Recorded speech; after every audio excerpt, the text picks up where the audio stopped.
Way to go. Everybody came for us, so that's why ain't no quick, no days off. Way to go. Why y'all time on me? I'm a king, I'm obsessed by the labor. Way to go.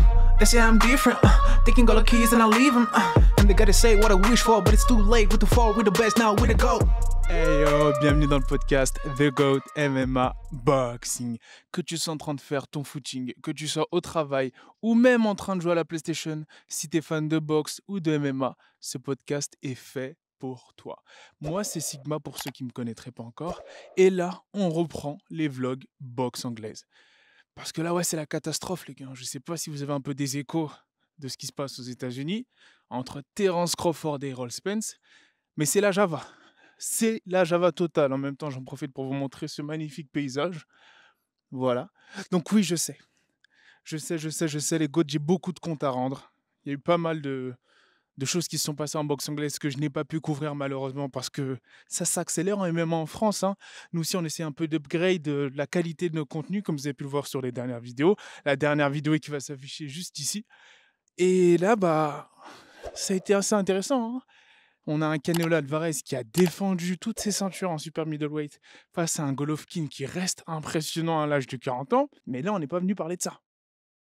J'essaierai de mieux voir le combat parce que j'ai pas eu le temps de tout regarder comme j'étais, vous savez, en post-production, etc. On court un peu partout, on voyage, etc., etc. On prend le train. C'est un peu compliqué de couvrir boxe et MMA en même temps. Mais là, sur les prochaines semaines, on va plus parler de boxe anglaise au plus grand plaisir de la communauté du noblard, The GOAT. Et ce qui est intéressant de, on va dire, analyser, c'est ce qui se passe en ce moment entre, comme je l'ai dit, Terence Crawford et Errol Spence. Il y a 3 points qu'on va évoquer dans cette vidéo qui sont très très importants, mais surtout très surprenants, hallucinants pour certains. Terence Crawford, 34 ans, qui va avoir 35 ans le 28 septembre, 38 combats, 38 victoires, invaincu. Voilà, donc celui qui est originaire d'Omaha, Nebraska, si je ne me trompe pas. C'est vraiment, par beaucoup de personnes, il est considéré comme étant le numéro 1 pound for pound. Par beaucoup. Ça, c'est très débattable parce qu'on sait que les listes, elles varient énormément. D'un autre côté, on a Errol Spence. 32 ans, 28 combats, 28 victoires. Donc lui aussi, invaincu. Qui a de son côté la machine promotionnelle PBC, Al Haymon. Ah oui, parce que là, il faut savoir que Terence Crawford, depuis un moment, il nage en eau trouble. Il est tout seul dans son délire, là, on va dire. Il a quitté Bob Arum, juste à juste titre, parce qu'il n'arrivait pas justement à lui avoir ce fameux combat face à Errol Spence. Ça fait des années qu'on attend ce combat-là. Et là, visiblement, ils se sont mis d'accord, enfin, verbalement, c'est-à-dire à l'oral, pour le 19 novembre. Seul problème, on sait qu'il y a beaucoup de politique en boxe anglaise. Ça, vous savez, les connaisseurs de boxe, les puristes, vous savez que ça, pour les gros combats, c'est toujours très, très, très compliqué. Qui est the A-side, qui est the B-side. Bon, pour ceux qui ne sont pas initiés à ces termes-là, the A-side, donc le A, la partie A, c'est celle qui aura le plus gros pourcentage de la bourse lors de on va dire, du partage des bénéfices du combat, des revenus du combat. Et the B-side, donc la partie B, la deuxième partie, c'est celle qui aura le plus faible pourcentage. Comme ça, on pose les bases pour que vous compreniez bien les dingueries contractuelles qu'a dû accepter Terence Crawford pour que ce combat se fasse. Et c'est là qu'on se rend compte que d'un point de vue managérial, sans Bob Arum, c'est plus pareil. Sans la machine Top Rank, c'est vraiment plus pareil. Premier point qui, moi, m'a complètement choqué, les GOAT, c'est que déjà, et donc tout ça là, j'ai fait ma recherche, mes petites recherches avant de faire cette vidéo-là, c'est de plusieurs reports américains, anglais, etc., que j'ai pu, entre guillemets, rassembler toutes ces informations. Premier point choquant, contractuel. Bon, le contrat n'a toujours pas été signé par Terence Crawford, ni par Errol Spence d'ailleurs, mais c'est apparemment le contrat véridique qui est sur la table, même si personne ne l'a vu visuellement.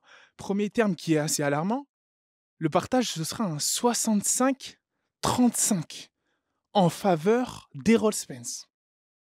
65% des revenus du combat, contre 35 seulement pour Terence Crawford, celui qui est considéré par beaucoup comme étant le numéro 1 pound for pound. Alors je ne sais pas vous, moi, les GOAT, mais moi ça me choque. Oui, Errol Spence est la plus grosse star, c'est indéniable. Oui, il génère le plus de revenus, oui, il a le plus de ceintures en welterweight. Oui, c'est lui qui a unifié, si je ne me trompe pas, l'IBF, la WBC et la WBA. Tandis que Terence Crawford a, lui, la WBO seulement. Donc là, d'un point de vue logique, d'accord, c'est normal que la répartition se fasse en faveur d'Errol Spence. Mais au moins un 60-40. Parce que là, vous allez me dire que Terence Crawford a attendu toutes ces années, a dû quitter en plus de ça Bob Arum pour ensuite prendre des mois, encore on a attendu des mois, hein, avant qu'on puisse parler d'un verbal agreement, on va dire d'une mise en accord verbal, pour ensuite se manger seulement 35% des revenus. Mais là, je ne sais pas qui est celui qui, on va dire, négocie pour Terence Crawford, mais c'est très, très, très compliqué. Et là, ça ajoute une dimension assez intéressante au combat. Parce qu'on se rend compte que si c'est vraiment les termes du contrat que Terence Crawford va signer, là, clairement, il se met à genoux, on va dire, il bend the knee, comme disent les Américains, pour que le combat se fasse. Et oui, et là, c'est intéressant parce que, c'est-à-dire qu'il a assez confiance en lui pour se dire, je ne fais pas ça pour l'argent, je sais que je vais gagner ce combat-là, et c'est pour ma legacy. Ça vous rappelle pas quelqu'un? Oui, un Devin Haney face à Kambosos lors du premier combat, et même le deuxième. C'est un peu des termes similaires, hein, parce que là, attendez que je vous dise les autres termes. Là, d'ailleurs, il y a la revanche de Devin Haney et Kambosos qui va bientôt avoir lieu. Et là, ça m'a exactement fait penser à ça. 65-35. En plus de ça, deuxième point qui pour moi était alarmant, il y a une rematch clause. Donc là, c'est tout à fait normal. Ok. Mais dans cette rematch clause, il est convenu des deux parties que si Terence Crawford gagne, il restera quand même le B-side. C'est-à-dire qu'il restera quand même celui qui prendra la plus faible partie des revenus. Là, c'est chaud quand même. Là, c'est très, très, très, très chaud. C'est-à-dire que pour le premier combat et le deuxième combat, Terence Crawford sera le boxeur qui aura le moins de revenus significatifs. Hein. C'est-à-dire que là, on parle de 65-35. Peut-être qu'ils vont rééquilibrer à 40 en cas de victoire de Crawford. Mais là, c'est... dites-moi en commentaire ce que vous en pensez, les GOAT. Je trouve que c'est extrêmement déséquilibré, sachant que Errol Spence, lui, il n'a jamais été undisputed dans sa carrière. Il faut quand même rappeler qu'il a totalement unifié la catégorie d'en dessous. Terence Crawford, c'est pas n'importe qui. Je veux bien comprendre si ça se faisait face à on va dire un boxeur qui, pour la première fois, se retrouvait dans ce schéma-là, dans cette situation. Mais là, Terence Crawford, lui, il a l'habitude des gros combats.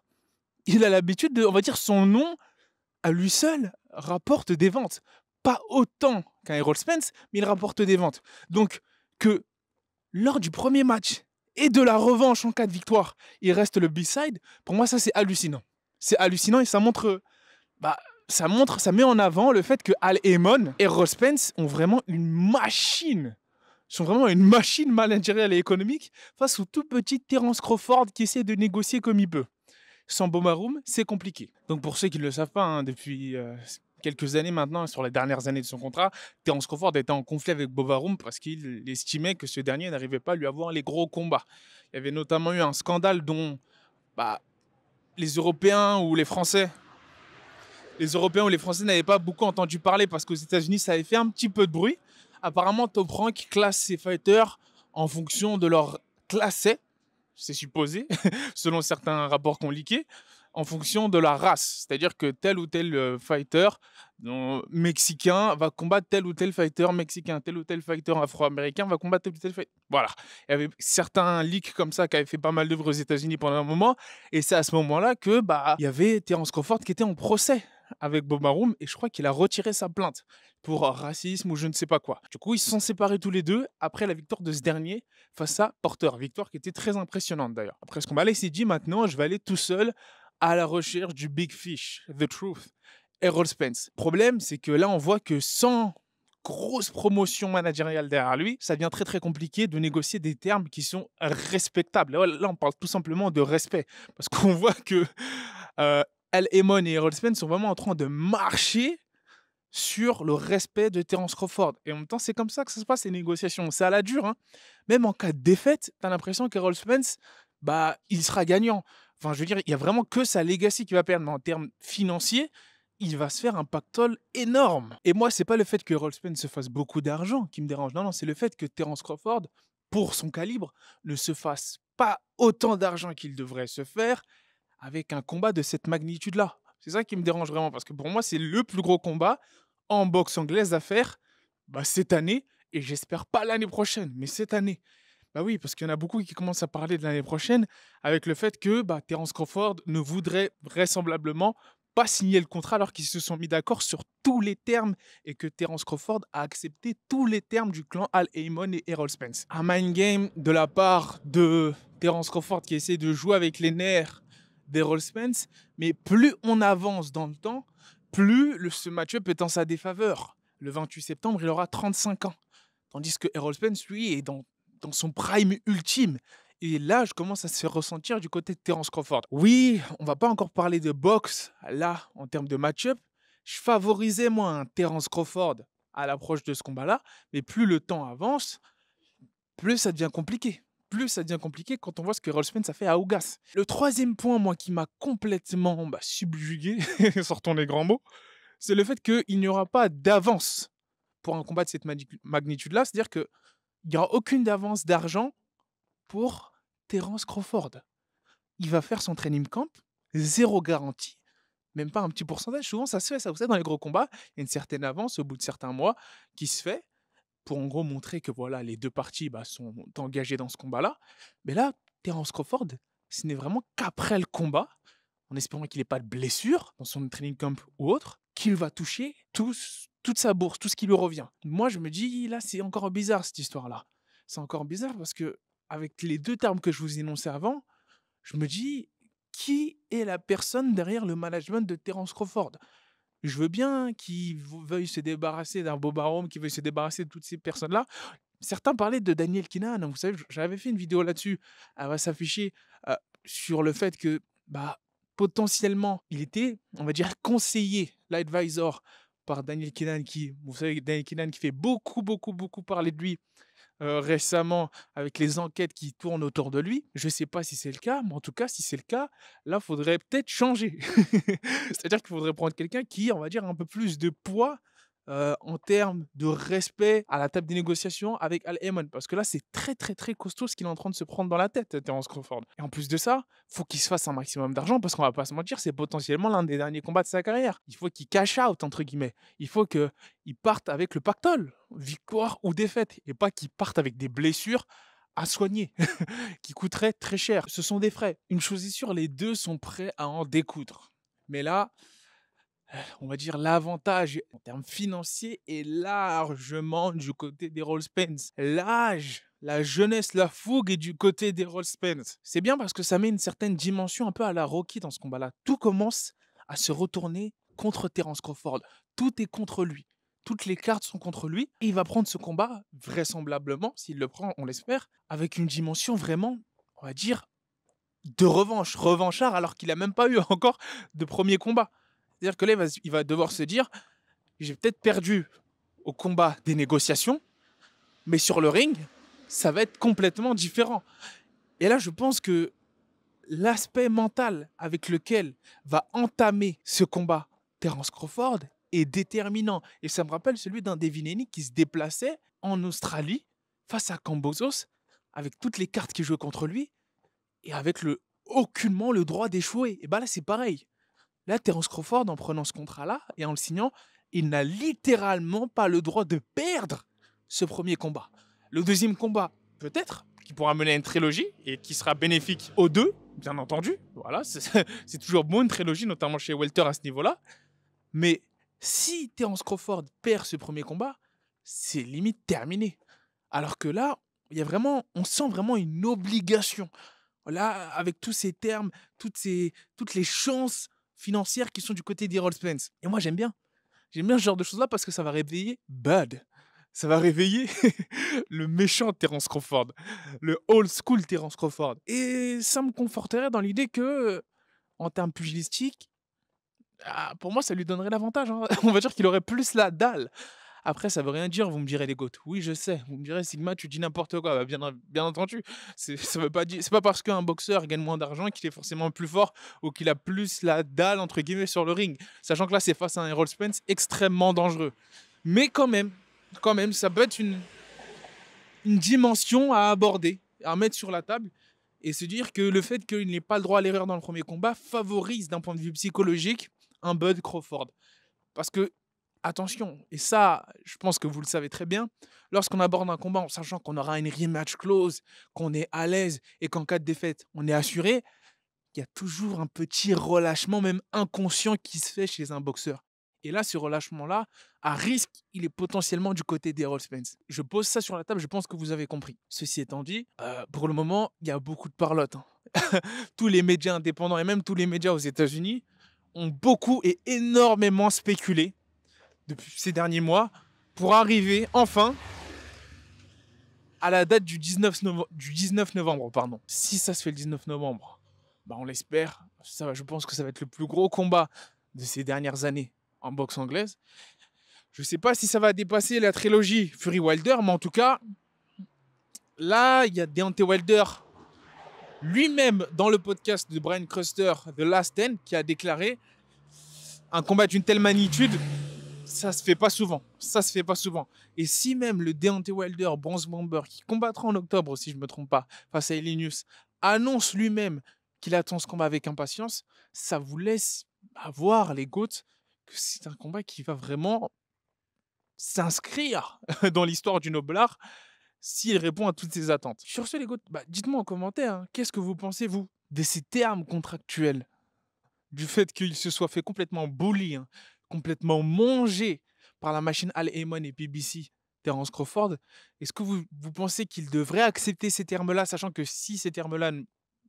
En fait, en vrai de vrai, il n'a rien d'autre à rajouter sur la table, Terence Crawford, malheureusement. Si on en est arrivé à un accord verbal avec ces termes-là, c'est que... Moi, personnellement, je m'attendais à un 60-40 au moins. Bien sûr, pas un 50-50, mais un 60-40 au moins. 65-35, ça veut vraiment dire que là, c'est costaud. Ça veut vraiment dire que en termes de revenus, en termes d'écurie, voilà, il est tout seul. Il est tout seul, la Terence Crawford. Là, ça va être une très belle histoire. Un peu à la Rocky Edwards, hein.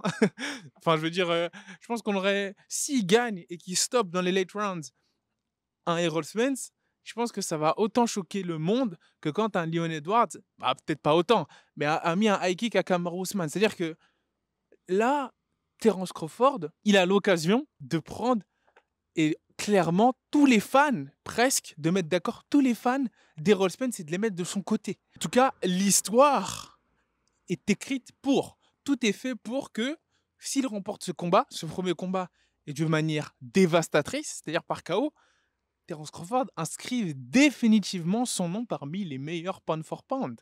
Définitivement. 39, ce serait un 39 victoires, 0 défaite. Fou. Ah ouais. Ah, c'est costaud. C'est très, très, très costaud comme palmarès. On va voir, sachant que Errol Spence, pour moi, reste monstrueux. Et il peut lui aussi, à tout moment, éteindre un Terence Crawford. Les deux peuvent s'éteindre. Je suis désolé. C'est la vérité. De mon côté, les GOAT, je vais suivre de très près les avancées du contrat, les avancées des négociations, parce que du contrat, je pourrais pas trop. Je pense qu'il est confidentiel.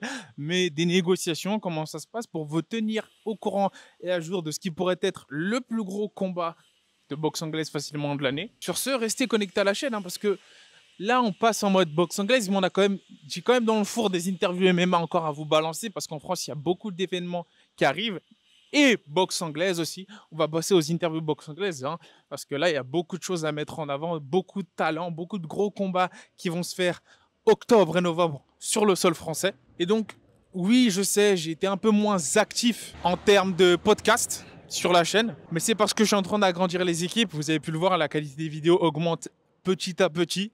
Donc ça, c'est parce que on construit une belle équipe autour de The GOAT MMA Boxing. Et donc, ça prend un peu de temps. Mais lorsque la machine sera lancée, on reprendra le rythme de croisière. On balancera beaucoup de vidéos chaque semaine. Maintenant qu'on a enfin franchi la barre des 20 000 abonnés, encore merci à vous tous. Là, on vise la barre des 50 000 abonnés, les GOATs. Je compte sur vous.